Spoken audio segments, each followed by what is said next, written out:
ہندوستان کے جن غیر مقلدوں نے جیسے شمس الحق عظیم آبادی نے، قاضی شوق نے اور میاں نذیر حسین دہلوی نے، نواب صدیق حسن خان قنوجی نے، جو اس قول میں ابن تیمیہ کا اتباع کیا ہے، یہ بھی ان کی جہالت کی دلیل ہے، قرآن مجید سے بے خبری کی دلیل ہے۔ مولانا ثناء اللہ صاحب امرتسری اس سے بچ گئے ہیں، اور وہ 3 طلاق کے وقوع کے کل جمہور قائل ہے، باوجود ہی کہ وہ اہل حدیث عالم ہے، کیونکہ وہ دارالعلوم دیوبند کے بھی فاضل ہے اور شیخ الہند مولانا محمود الحسن کا حدیث میں شاگرد ہے۔ والذین یظاہرون من نسائہم، اور وہ لوگ جو ظہار کرتے اپنی عورتوں سے، ثم یعودون لما قالوا، پھر لوٹتے ہیں اپنے کہنے سے، فتحریر رقبۃ، پس آزاد کرنا ہوگا غلام، من قبل یتماسا، اس سے پہلے کہ دونوں ملے، ذالکم توعظون بہ،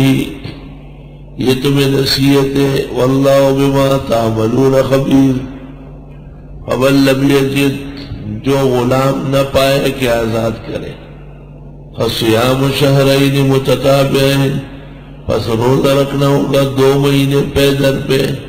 من قبل یتماسا، اس سے پہلے کہ دونوں ملے، فمن لم یستطع، پس جو کوئی ایسا نہ کر سکے،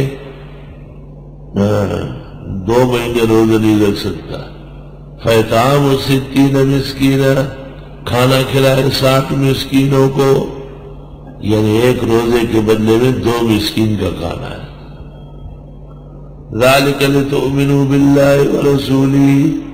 یہ اس لیے کہ تم ایمان لاؤ اللہ اور رسول پر، وتلک حدود اللہ،